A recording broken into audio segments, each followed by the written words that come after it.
Uhlmann reporting for Katie Chats here at Theatre PASSE MURAILLE in downtown Toronto with executive producer of Night of the Living Dead Live, Russ Streiner. How does it feel to be here in Toronto for the opening of the play? It is totally exciting, and it's totally exciting because, first of all, I love Toronto. I've been traveling back and forth for about the past year pretty frequently to Toronto. I really enjoy the city. I enjoy the environment, the friendly reception you get here, and especially being connected with what I think is going to be a pretty interesting piece of fresh new theater for the Toronto theater audience. What did you think of the dress rehearsal?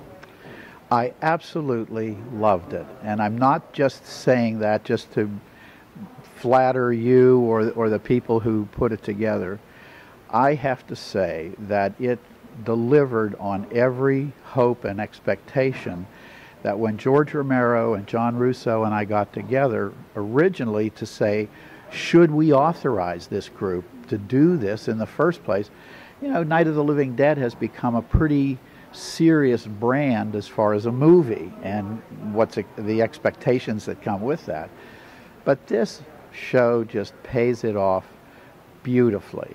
It is the same enough, but it is very different enough that I think both fans of Night of the Living Dead and new people who might say, well, let's just check out this stage play. Let's see what they've done with it. No one is going to be disappointed. What really sold you on working with nyctophobia films? It starts, when you've been connected with something like Night of the Living Dead, you get a lot of presentations, if you will, of new material and so forth. And I have to say it was kind of the look in their eye that they reminded us enough of us 45 years ago that we thought these just might be the right people to hook up with to do it. So it had to do with their respect. It had to do with their the feeling that we had of how genuine they were. That coupled with some really, really good ideas. So why not? What do you think makes the genre of musical comedy a good way to make the film and express the film in a theatrical presence? Well, I think that there would not be many people who would be interested in sitting through a presentation that was merely a fuzzy carbon copy of the movie. The stage play, however, takes on, just because you are seeing live human energy on the stage before you, and it's real actors doing real lines and delivering performances, that the dynamic between the actors and the audience, which is something you can never do in film. That's, as good as film may be, you never have that one-on-one dynamic where the actors are gauging in part their pace and tempo from the reactions that they're getting from the audience, and that dynamic is really something interesting to see. Secondly, I think we all need to have a little bit of a sense of humor about ourselves. So, Night of the Living Dead is, it's something that they saw the opportunity to have some fun with, and they did it. And I don't want to say how exactly they did it. I don't want to give it away, but as I said, there is enough sameness, and there is enough that takes the Night of the Living Dead story and turns it upside down. Horror fans seem to be some of the most loyal and passionate fans in terms of genres. Why do you think that is? Well, I think it starts with the fact that if any fan base, if you provide them with entertainment that they can really enjoy, talk about, think about, and material that sometimes stirs thoughts in their own creative process. Well, if those guys could do it, maybe I can. And I think that's healthy. I think that's part of the creative regeneration process that we all go through.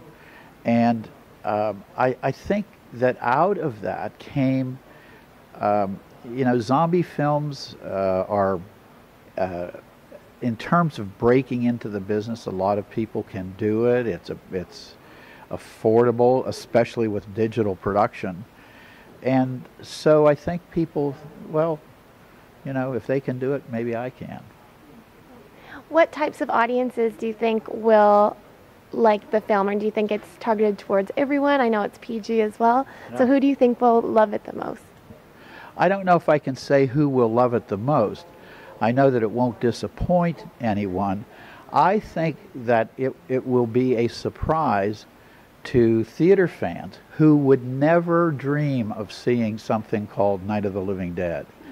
I think that it's going to get the kind of word of mouth that the theater crowd, especially in Toronto, will light up to and give it a shot. And did you have a favorite moment in particular when you were watching the play? I didn't have a favorite moment. I think I would have to say that when you see material that you were connected with 45 years ago and a whole new cast with a whole new interpretation of that material, I would say that that was the most exhilarating for me. Mm-hmm. Did you have any kind of sort of emotional response to it because it sort of was your baby so many years ago? Well, at the end, I gave it a standing ovation. So I think a standing O. It's a tribute to the work that the folks from Nectophobia Films have done, that Christopher has done, that the cast and crew and volunteers have done. I felt that it was completely appropriate to give them a standing ovation. Were you hoping to play the role of Johnny in the stage production as you did in the film many years ago? No, I had no ambitions in that direction. But when I did play the character of Johnny in the original Night of the Living Dead, I wanted to give him a wardrobe signature. I knew that when he well, who hasn't seen Night of the Living Dead? Johnny, spoiler alert, turn your ears away if you're not interested. Johnny does come back as a zombie in Night of the Living Dead. So, but you didn't hear that from me. I wanted to give him a wardrobe signature so that when he did come back, it's the reason in the movie I made such a big deal of putting on the black driving gloves and so forth. So, because his glasses were gone when he comes back, but as soon as the audience sees the hand with the black glove come up on the white door frame, you know that Barbara gets her wish. Johnny is back, but it's not the way Barbara hoped to get him back. And what makes a really great zombie? Oh, geez, that's a tough question. Well, let me turn it around on you. Have you ever been a zombie?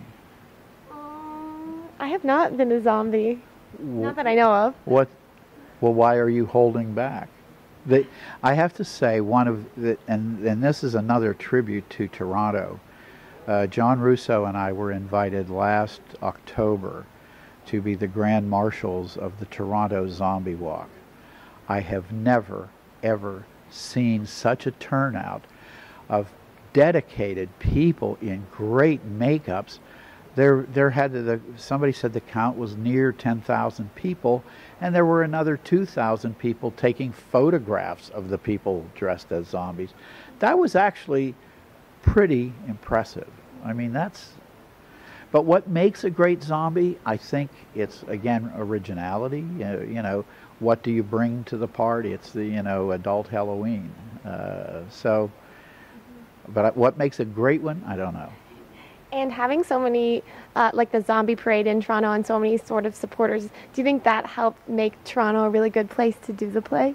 Without a doubt. Without a doubt. That plus the fact that Toronto is a very, very well-established, very mature theater town. So all of the indicators was this was the right place to do it. Thank you so much. Congratulations on all of your success and best of luck with the play. Thank you very much. I appreciate it. Nice talking with you. Nice to talk to you as well. I'm Katie Uhlmann reporting for Katie Chats here at Theatre PASSE in downtown Toronto.